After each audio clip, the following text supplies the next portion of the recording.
राधे कृष्णा जय बोलो राधा रानी की जय। जय बोलो श्री कृष्ण कन्हैया लाल की जय।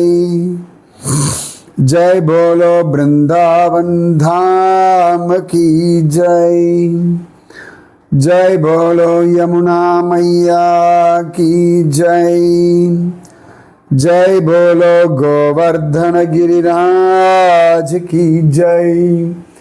जय बोलो आज की आनंद की जय। जय बोलो आज की आशीर्वाद की जय। பிரஜமண்டலத்தினுடைய அழகான விஷயங்கள் எல்லாம் நாம் அனுபவிச்சுருக்கோம். முக்கியமாக அந்த விஷயங்கள் சொல்லும்பொழுது நிறைய ஸ்லோகங்கள் நான் சொல்லலை. அந்த ஸ்லோகங்கள்லாம் ஒவ்வொன்றா கிடைக்கிறது, அதெல்லாம் சொல்லுவேன். ஏன்னா புராணங்களில் இதெல்லாம் சொல்லியிருக்கா அப்படின்றதுக்கான ப்ரூஃப் நிறைய இருக்குது. அதில் இன்றைக்கி நாம் என்ன பார்க்க போகிறோம்னா, நம்ம யமுனை இருக்கு இல்லையா, மதுராவில் ஒரு சந்திர மாதிரி வளைஞ்சி போகிறா. எப்படி பண்டரிபுரத்தில் சந்திரபாகா அப்படின்னு பீமா போகிறாள், அந்த மாதிரி இந்த இடத்துல அவள் சந்திரன் மாதிரி போகிறாள். இதில் நடுவில் இருக்கிறது விஸ்ராம் காட். சரியா? விஸ்ராம் காட்டினுடைய தெற்கு பக்கத்தில் தீர்த்தங்கள் 12 காட் உண்டு. அதுக்கப்புறமா விஸ்ராம் காட்டினுடைய இந்த பக்கத்தில் ஒரு தீர்த்தங்கள் உண்டு. ஸோ இதெல்லாம் சேர்த்தோம்னா 24 தீர்த்தங்கள் வர்றது. அந்த 24 தீர்த்தங்களை பற்றிய ஸ்லோகங்கள் ரொம்ப அழகாக காண கிடைக்கிறது. அந்த தீர்த்தங்கள் ஏற்கனவே நான் சொல்லியிருக்கேன். மொத்தம் 25 தீர்த்தங்கள். விஸ்ராம் காட்டை விட்டுட்டு இந்த பக்கம் 12, அந்த பக்கம் 12. அந்த தீர்த்தங்களுடைய மகாத்மியத்தை பற்றி நிறைய ஆதிவராகமூர்த்தி ஆதிவராக புராணத்தில் ஏற்கனவே நான் உங்களுக்கு இந்த தீர்த்தங்களை பற்றி சொல்லியிருக்கேன். இப்படி சொல்கிறேன். அந்த தீர்த்தங்களை பற்றி இந்த விருந்தாவனத்தை கண்டோமேல எந்த எபிசோடில் சொல்லியிருக்கேன் கண்டுபிடிங்க. ஐயோ, அது எப்படி கண்டோம்? பிருந்தாவனத்தை கண்டோமையோடைய எபிசோட்ஸ் யூடியூப்பில் இருக்குது. சரியா? பார்க்கலாம் எவ்வளோ பேர் கண்டுபிடிக்கன்னு.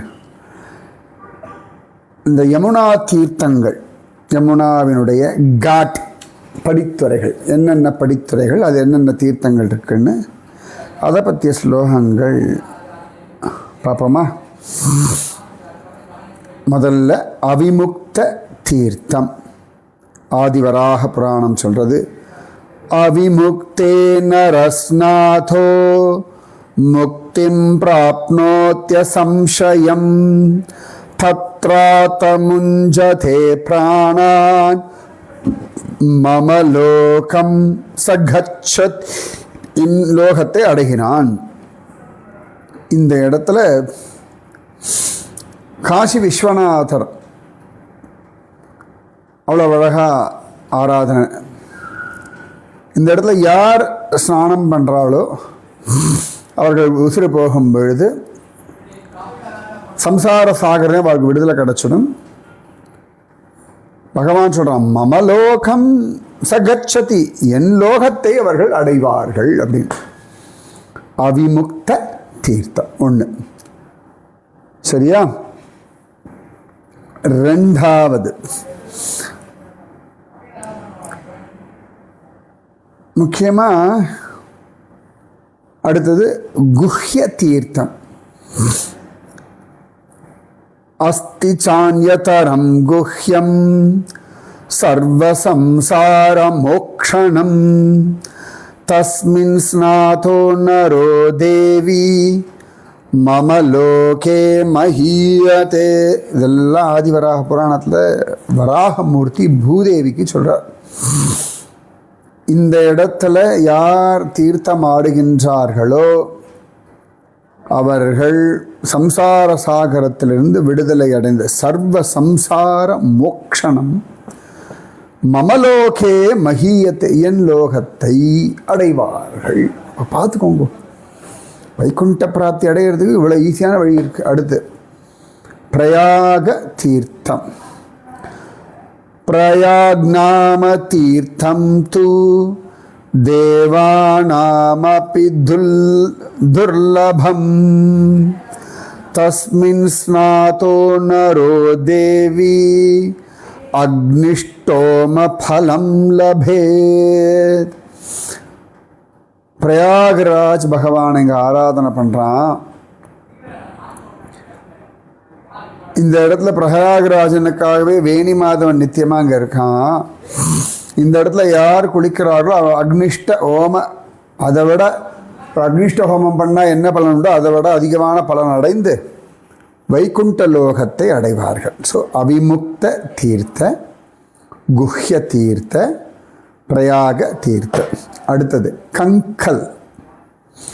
ததா கங்கலம் தீர்த்தம் குஹ்ய தீர்த்தம் பரம் மம ஸ்நானமாத்ரேன தத்ராபி நாகபிருஷ்டே சமோதிதே மோததே.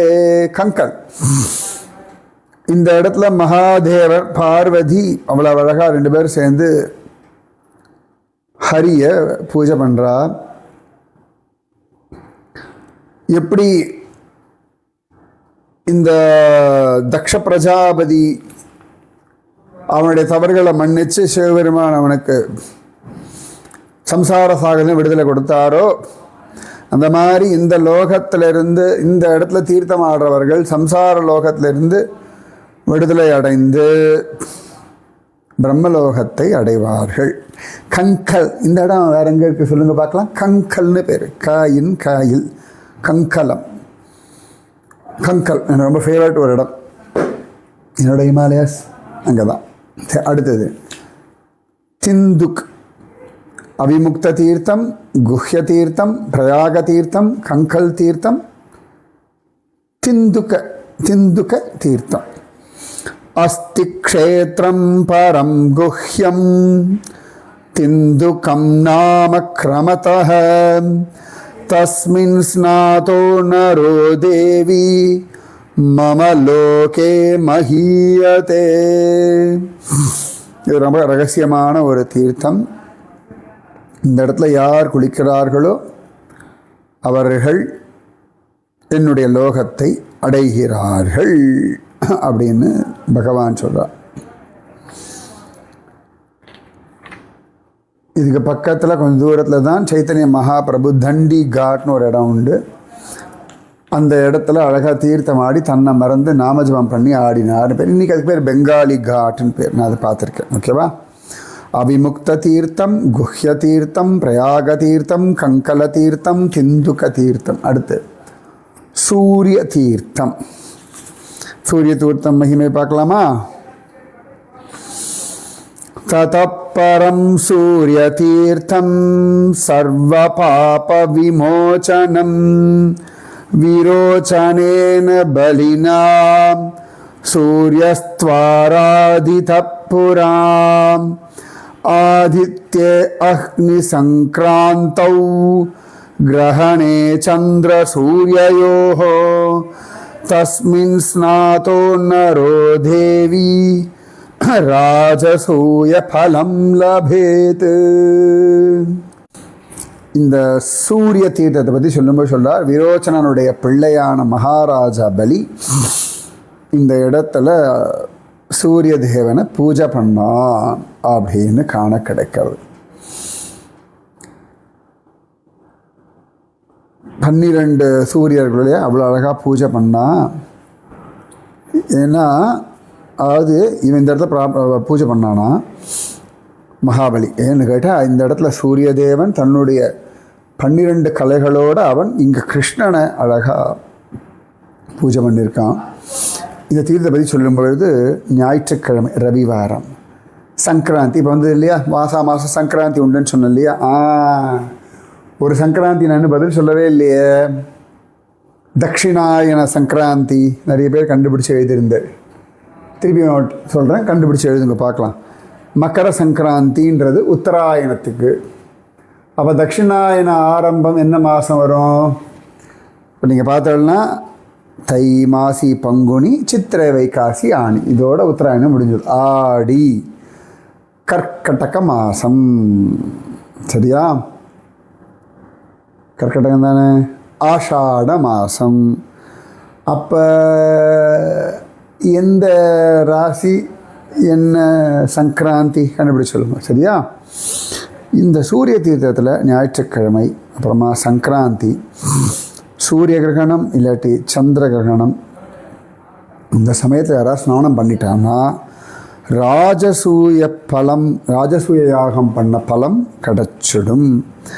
ஆதித்யே அஹனி சங்கிராந்தௌ கிரகணே சந்த சூரியயோ தஸ்மின் ஸ்நாதோ நரோ தேவி ராஜசூய பலம் லபேத். அவ்வளோ சிரேஷ்டம். இதோட நான் சொல்லியிருக்கேன், பக்கத்துலேயே மகாபலி சக்கரவர்த்தி டீலா உண்டு அப்படின்லாம் அழகாக சொல்லியிருக்கேன். சரியா? இந்த இடத்துல மகாபலி வாமனமூர்த்தி ஆராதனை பண்ண அந்த மூர்த்தியும் அங்கே இருக்குது. ஸோ இதுக்கு பேர் சூரிய தீர்த்தம்னு பேர். அவிமுக்த தீர்த்தம், குஹ்ய தீர்த்தம், பிரயாக தீர்த்தம், கங்கலன் தீர்த்தம், திந்துக்கம் தீர்த்தம், சூரிய தீர்த்தம்.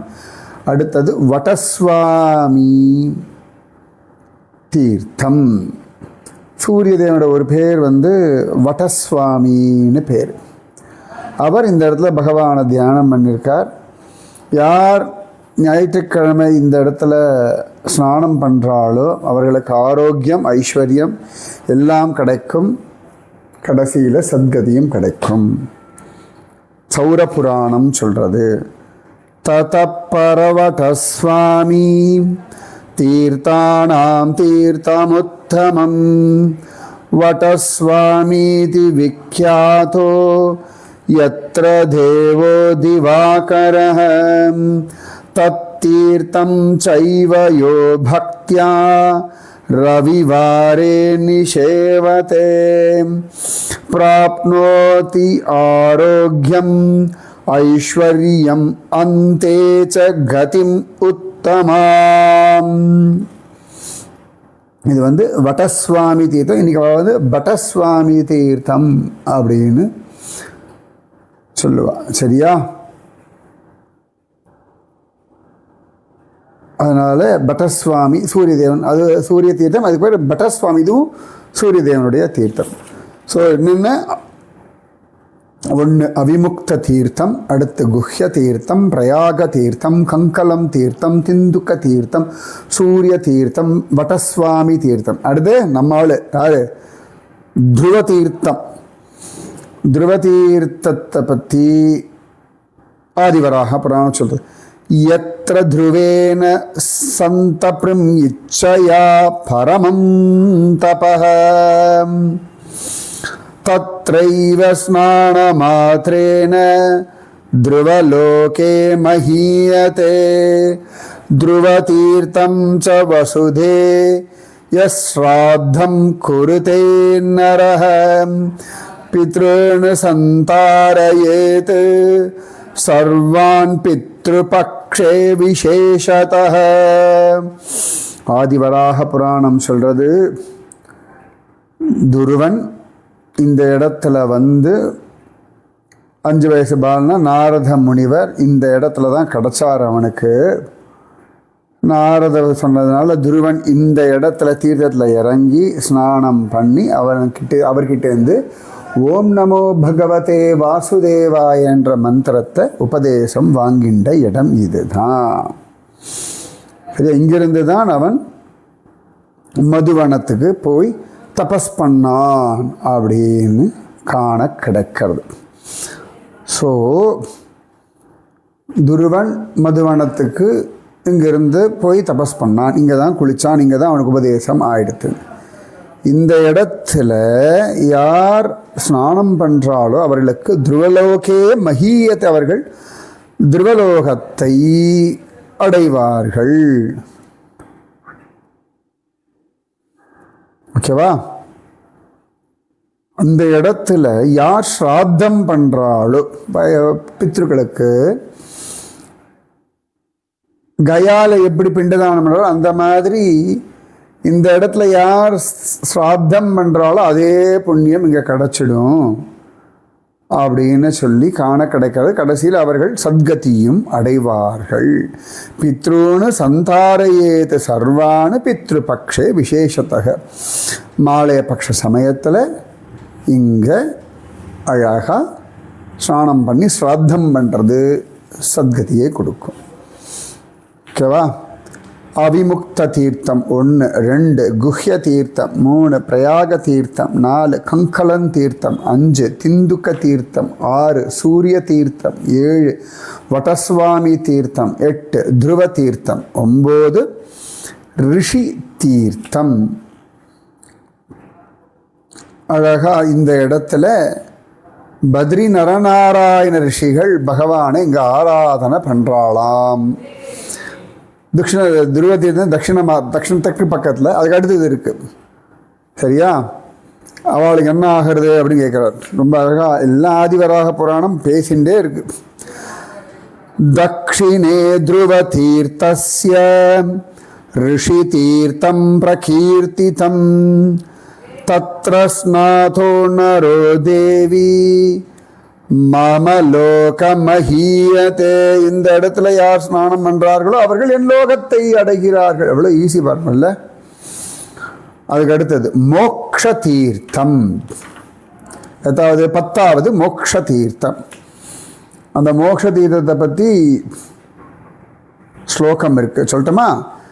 தக்ஷிணே ரிஷி தீர்த்தஸ்ய மோக்ஷ தீர்த்தம் வசுந்தரே ஸ்நானமாத்ரேன வசுதே மோக்ஷம் பிராப்னோதி மாணவஹ.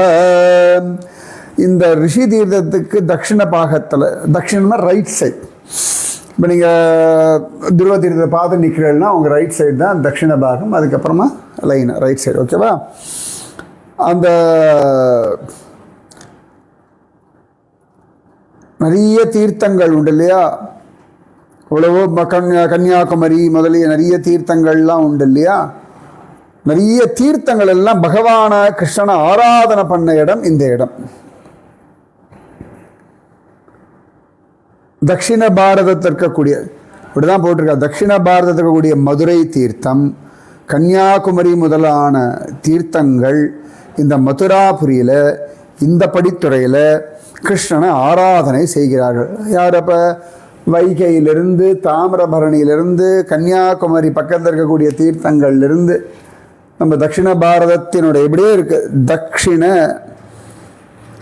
பாரதத்தினுடைய தீர்த்தங்கள் கண்ணனை ஆராதனை செய்யும் படித்துறை. அதனால இதற்கு மோக்ஷ தீர்த்தம்னு பேர். இங்கே குளிச்சாச்சு அப்படின்னா மோக்ஷம் கட்டாயம் கிடச்சும். ஒரு மதுரா ட்ரிப் போட்டுருவோமா? எல்லா தீர்த்தத்துலேயும் போய் இறங்கி ஒரு முங்கு போட்டுட்டு வந்துடுவோமா? ஒரு நாள் ஃபுல்லாக மதுராவில் லைனாக முங்கு போட்டுட்டு போயிட்டே இருப்போமா? பார்ப்போம். பகவத் சங்கல்பம் இருந்தால் நடத்திடுவோம். 10வது மோக்ஷ தீர்த்தம். அடுத்து 11வது கோட்டி தீர்த்தம்னு பேர். அது என்ன? தத்ரைவ கோட்டி தீர்த்தம் து தேவானாமபி துர்லபம் தத்ர ஸ்நானேன தானேன மம லோகே மஹீயதி. இந்த கோட்டி தீர்த்தம் அப்படின்னா தேவர்கள் எல்லாம் பகவானை இங்கே ஆராதனை பண்ணி அவர்களும் அவ்வளோ ஆசையாம். கோட்டி கோட்டி தேவ விருந்த பகவத் ஆராதனா பண்ணுறதுக்கு ஆசை உடைய அவளுக்கு. அதனால் இது தேவர்களுக்கும் கிடைக்காத ஒரு துர்லபமான ஸ்நான கட்டம். அதனால் இந்த இடத்துல யார் குளிக்கிறார்களோ தேவர்கள்லாம் அங்கே வந்து குளிக்க முடியாதான். அவர்களும் ஆசையாம். அவ்வளோ முக்கியமான ஒரு தீர்த்தமாக. இதில் யார் குளிக்காலும் அவன் என் இடத்த அடைஞ்சிடுவான்றார். யார்? ஆதிவராக சுவாமி. அடுத்து 12வது தீர்த்தம் போதி தீர்த்தம்னு பேர்.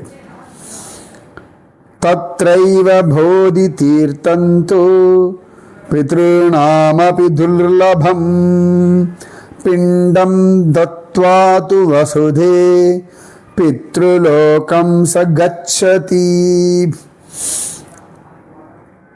அழகா இந்த இடத்துல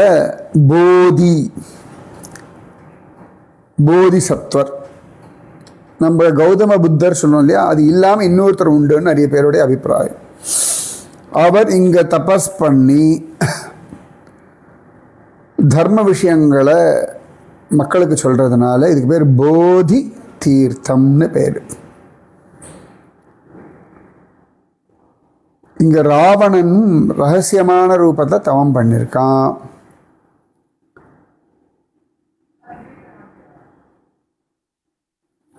அப்போ இந்த இடத்துல அவன் இங்கே தபஸ் பண்ணியிருக்கான். இங்கே தபஸ் பண்ணதால அவனுக்கு அவ்வளோ பலம் கிடச்சிதான். சரியா? அத்தனை விசேஷம். அதனால் இந்த இடத்துல யார் வந்து ஸ்நானம் பண்ணி, அதாவது யார் பிண்டம்லாம் கொடுக்குறாளோ அவர்கள் பித்ருலோகத்துக்கு அடைவார்கள் அப்படின்னு காண கிடைக்கிறது. ஸோ விஸ்ராம் காட்டினுடைய அந்த பக்கத்தில் இருக்கக்கூடிய 12 குண்டங்கள் பார்த்துட்டோம். 12 தீர்த்தங்கள் என்னென்ன பார்த்தோமா? அவிமுக்த தீர்த்தம், குஹ்ய தீர்த்தம், பிரயாக தீர்த்தம், கங்கல தீர்த்தம், திந்துக்க தீர்த்தம், சூரிய தீர்த்தம், வடஸ்வாமி தீர்த்தம், த்ருவ தீர்த்தம், ரிஷி தீர்த்தம், மோக்ஷ தீர்த்தம், கோட்டி தீர்த்தம், போதி தீர்த்தம். ஆச்சா, இன்னொரு 12 இருக்கு. அவைகள் நாளை சொல்லப்படும். ராதே கிருஷ்ணா. राधे कृष्णा कृष्णा राधे, राधे कृष्णा कृष्णा राधे, राधे कृष्णा कृष्णा राधे, राधे कृष्णा कृष्णा राधे. जय बोलो राधा रानी की जय, जय बोलो श्री कृष्ण कन्हैया लाल की जय, जय बोलो वृंदावन धाम की जय, जय बोलो यमुना मैया की जय, जय बोलो गोवर्धन गिरिराज की जय, जय बोलो आज की आनंद की जय, जय बोलो आज की आशीर्वाद की जय. राधे कृष्णा.